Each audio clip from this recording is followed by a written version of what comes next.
So hello বন্ধুরা, good morning. এখন ঘড়ির টাইম বলছে সকাল 10টার মতো হবে। আজকে একটু ভাত বসাতে দেরি হয়ে গেল। আর এই যে আমার পোলা ঘুম থেকে উঠেছে, মুখ টুক ধুলো, এখন দুটো বিস্কুট খায়, এখনই তো ভাত হয়ে যাবে, ভাতও খেয়ে নিবি। আর ভাতের মধ্যে আলু সিদ্ধ দিয়ে দিয়েছি, আলু ভাতেটা বেশ ভালো করে ঝাল ঝাল করে মাখবো। আর তোর ডাল সিদ্ধ দিকে বসিয়ে দিয়েছি। টুকি বাবা আজকে আর মাছ নিয়ে এসেছে, আর মাছের মধ্যে না ডিম রয়েছে। এবার ভাবছি যে ডিমটা আলাদা ভাজবো না মাছের সাথে একবারে ভেজে দেবো, দেখা যাক কী করি। আর টুকটুকির আজকে স্কুলে খাওয়ান দাওয়ান আছে, টুকি বিরিয়ানি খাবে তোমার, বিশাল আনন্দ। সো চলো সারাদিন কী করি না করি সমস্ত তোমাদের সাথে শেয়ার করবো, ব্লগটা দেখতে থাকবো, আশা করি ভালো লাগবে। এবার হাতাটা দে তো শোনা, হাতাটা দে। আজকে সকাল থেকে ওয়েদারটা কিন্তু একটু ঠান্ডা ঠান্ডা। দে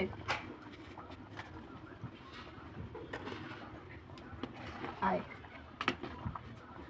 কি খাবি তুই? ও দিদি আজকে স্কুলে কি খাবি তুই? ও দিদিকে আজকে স্কুলে বিরিয়ানি খাওয়াবে। আমাকে বলছে ও মা, এদিকে এদিকে বলে, আমাকে বলছে ও মা তুমি আমাকে একটুখানি কি চিলি চিকেন করে দিবি। কতদিন আমি মাংস খাই না, এই পরশু দিনই মাংস খেলো, বোন আসলো, কতদিন মাংস খায় না, মানে 3-4 দিন হয়ে গেল, ও কতদিন খায় না যে কোনো জিনিস। চিল্লি খাবা? আচ্ছা ঠিক আছে, বাবাকে আনতে বলবো। স্কুল যাবা তো? সকালবেলা ঘুম দিয়ে উঠে বাইনা স্কুল যাবে না, ওর একটু প্রবলেম হয়েছে স্কুলে। Tata tata, bye bye. জল দিয়েছে? হ্যাঁ দিয়েছে জল, যাও। তো বন্ধুরা ছেলে তো ওইদিকে স্কুল চলে গেছে, এখন আমরা খেতে বসে পড়লাম। তো আলু ভাতেটা আগে মেখে নিই, তারপরে খেয়ে নেবো। আর মেয়ে এখন স্কুল যাওয়ার জন্য রেডি সেডি হচ্ছে, তোকে বললাম আলু ভাতেটা মেখে তারপরে তোকে আমি খাই দিচ্ছি, আর আমি নিজেও খাবো। আর এই যে শুকনো লঙ্কা ভেজে নিয়েছি, প্লাস পেঁয়াজ কুচি করে নিয়েছি, আর এর মধ্যে ওই শুকনো লঙ্কার ভাজা তেলটাই আবার দিয়ে দিয়েছি, নুন দিয়েছি পরিমাণ মতো। এবার মেখে মুখে ভাতটাও খেয়ে নিই, যা দারুণ লাগে না এরকম আলু ভাতে। আর হ্যাঁ, টমাও ভেজে নিয়েছি, বেশ একটু টক। কালকেই টুকি আমার বায়না করছিল যে স্কুলে যাবে, সব বন্ধুরা কাপড় চোপড় পরবে, তো মা আমিও একটা শাড়ি পরবো। তো ওর একটা মানে খুব খারাপ অভ্যাস আছে বলতে পারো, সেটা হলো আমার শাড়ি ঠাড়ি ও যতই দেখুক ঘাটুক ওর মোটে পছন্দ হয় না। তাই বলে ঠিক আছে আমার শাড়ি যখন তোর পছন্দ না, তো যা জিনার মার কাছ থেকে শাড়ি, মানে তোর ছোটো মার কাছ থেকে শাড়ি পছন্দ করে একটা নিয়ে আয়। আর যেহেতু সাদা ব্লাউজ আছে, আমি তাহলে নীল কালার দেখে শাড়ি নিয়ে আসবি, ভালো লাগবে। আর এদিকে তো অন্তরা রেডি সেডি হয়ে চলে এসছে, কিন্তু আমার মেয়ে এখনও রেডি হয়নি। তাই ওকে আমি বললাম ঠিক আছে আমিও খাচ্ছি, তোকেও ঝপঝপ করে খাইয়ে দিচ্ছি, তাড়াতাড়ি রেডি হয়ে নি, দুজনে একসাথে বেরিয়ে যাবি। তো এখান থেকে দুজনে একসাথে যাবে, আরও বন্ধুরা ওয়েট করে আছে কখন ওরা যাবে।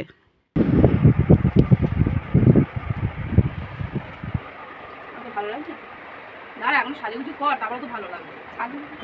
ভালো লাগবে, আজকে বুঝতেই পারছি আমার রান্নার দেরি হবে, যতক্ষণ এই ঝড়টা ঘর থেকে বেরোবে আমার রান্না তাড়াতাড়ি হবে না। ঘরটা ঘর থেকে ঝড় ঝড় একটা ঝড়, ছোট ঝড় স্কুলে চলে গেছে, আর এইটা বেরোবে।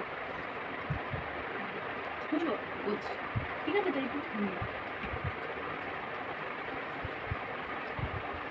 ভাড়াতে ওইদিকে হেলে চলে যাচ্ছে। এই হ্যাঁ মনে পড়লো, প্রসাদটা পরে দেবো। হ্যাঁ তোকে প্রসাদ, ওই যে তারাপীঠের প্রসাদ। এই হালকা লিপস্টিক আর জামিনি, অন্তরের চুলটা কত সুন্দর লম্বা, আর এই যে আমারটা একদম বয় কাট করে ফেলেছে। ওরকম চুল কাটলে ভালো, ঠিক আছে, বেশি নিন্দা করতে হবে। ছোট চুলে একটু আলাদা সুন্দর, এটাই স্টাইল এখন, এটাই এখন। হ্যাঁ এটা তো খারাপ লাগছে না, ভালো লাগছে, তবু লম্বা চুল দেখলে মনে যেন সেটা বেশি ভালো লাগে। কথা বলবো, একটু যত্নেরও ব্যাপার আছে। কত সুন্দর আমি দাঁড়িয়ে দাঁড়িয়ে ভালো করে শ্যাম্পু করতে পারি। গলার হার পরবি তো, চেন পরবি, সরু চেন, টুকি সরু চেনই পরবি। গা তোমার চেন, এটা রং ছটা, তোর যে পান দেওয়া যায় লকেট দেওয়ার চেনটা, ওটা পর। হ্যাঁ ওটা পর, হ্যাঁ ওটা পর, ঠিক তো ওটা আছে। আমি না যাওয়ার সময় মাকে ফোন করে দেবো, ঠিক আছে করিস, কারণ আমি। তো চলো বন্ধুরা রান্নাঘরে চলে আসলাম, ওদিকে মেয়ে আর একটুখানি রেডি হতে বাকি আছে, রেডি হয়নি, শাড়ি তো পরানো হয়ে গেছে। আর মা দেখতে এসছে নাতনি কেমন সাজুগুজু করছে। মাছটা ভেজে নি, আর আজকে আর মাছ করবো, আমি বুঝতেই পারছি আর মাছ বসালে ফটাস ফুটুস যা ফাটে। কোথায় দূর জামা প্যান্ট দেখা যাচ্ছে পেছনে, কিন্তু এইখানটা দাঁড়া, এই তুলসী গাছের এইখানটা দাঁড়া।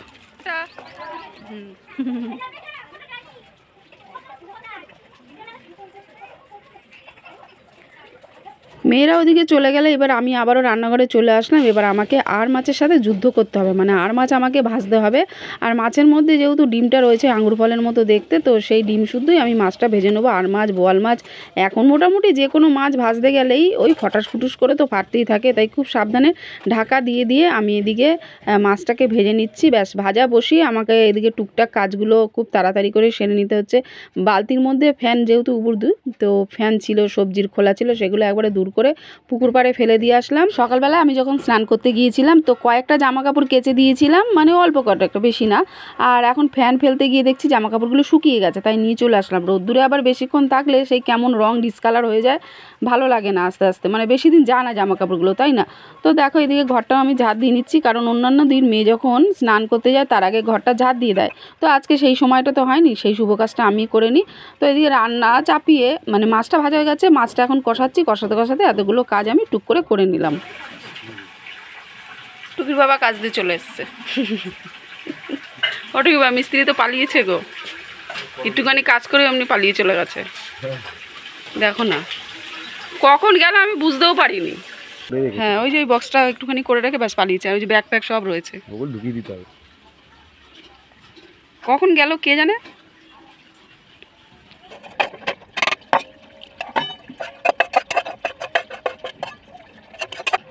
বেশ কিছুদিন আগে আর মাছ বানিয়েছিলাম ফুলকপি দিয়ে, তো আজকে আর ফুলকপিও দিইনি, আলুও দিইনি, একদম শুধু মাংসর মতো মাখা মাখা করে বানিয়েছি।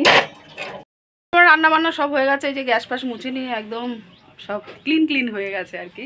তো চলো এখন ভাবছি একটুখানি মালে বসবো।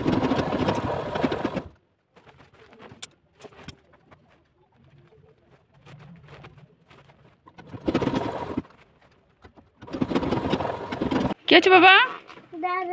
হ্যাঁ গোপু সোনার কি হয়েছে? ওরে বাবারে কত ব্যস্ত। কি কি কি দেখাবা? কি দেখাবে বুঝেই পাচ্ছে না কোথায় যে গেল। দূর ব্যাং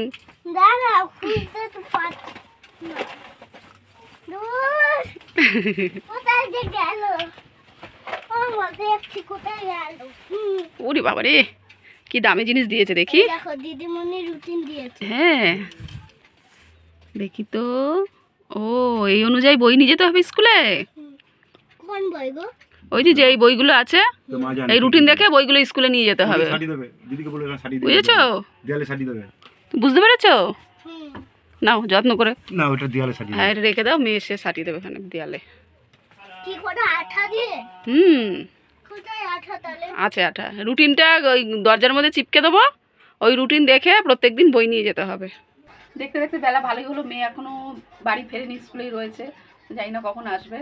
আর আমি এদিকে খাবার নিয়ে বসে পড়েছি, উচ্ছে কুমড়ো ভাজা, আর এদিকে হচ্ছে কি আর মাছ, আর কালকে আমার চাটনি, ডালও করেছি, কিন্তু ডাল ফাল খাবো না, ওদিকে ছেলের বাবার খাওয়া গেছে, আমি এবার খেয়ে দিই।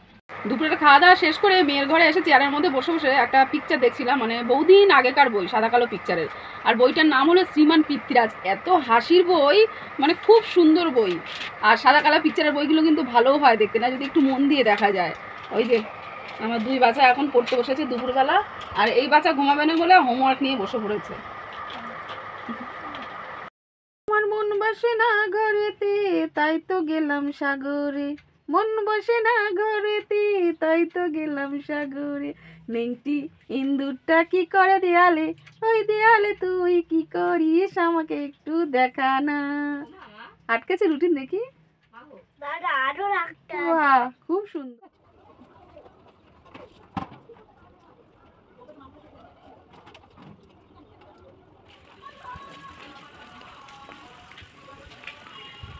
রাস্তায় বেরোলো, এখন প্রত্যেকটা আম গাছে এত পরিমাণে বোল হয়েছে, হাঁটছি তো সে বোলের এত সুন্দর সুগন্ধ, মাতাল সুগন্ধ। টুকটুকি খেলতে যাচ্ছে, মানে সাইকেল চালাতে হেভি ওস্তাদ, এখনই সাইকেলটা নিয়ে পালাবে, কিন্তু পারে না, কিচ্ছু পারে না। সেই মানে পুরনো দিনের মতোই ফিরে আসলো, যখন টুকিকে নিয়ে আমি আগের স্কুলে যেতাম, ছোটোবেলায় নার্সারিতে যখন পড়তো, তো ওকে সাইকেল করে নিয়ে যেতাম। আবার অনেক বছর বাদে এই যে পড়তে যাচ্ছে, সাইকেলটাকে নিয়ে যেতে হচ্ছে। অবশ্য এখন ওকে আমি চাপাতে পারি না, আসার সময় আমি আবার নিজেই সাইকেলে চলে আসবো। এই মানে হাঁটতে হাঁটতে কথা বললে না প্রচণ্ডভাবে ভাই আমি হাঁপিয়ে যাই। চলো যাওয়া যাক, 5:30টায় পড়া, ওই 5:20 মতো মনে হয় হয়েছে না, তাহলে কত? 5:30 বাজে, 5:30 বাজে।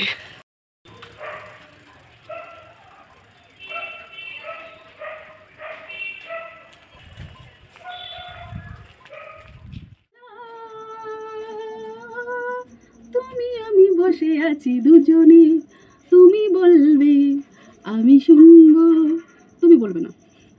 সো বন্ধুরা মেখে দিয়ে অনেকক্ষণ আগেই চলে এসেছি, আর পাড়ার একজন আমাকে লাউ শাক দিয়ে গেল, তাদের ছাদে ভর্তি হয়ে রয়েছে, তো ভালোই হলো দিয়ে গেছে। কালকে ভালো মতো রান্না করা যাবে ওই আলু বেগুন কুমড়ো টুমড়ো এসব দিয়ে। আর লাউ পাতা বাটা খেতে কিন্তু ভীষণ ভালো লাগে। সন্ধ্যের দিকে হয়ে গেছে, আমাকে সন্ধ্যে দিতে হবে, যার জন্য আমি এখনও কুর্তিটা চেঞ্জ করিনি, চেঞ্জ করে ধোয়া নাইটি পরে সন্ধ্যাটা দিয়ে দিই। চলো আর আজকের ব্লগটা ভাবি এখানে শেষ করে দিই, নেক্সট আবার দেখা হবে নতুন একটা ব্লগ নিয়ে তোমাদের সাথে। Bye bye.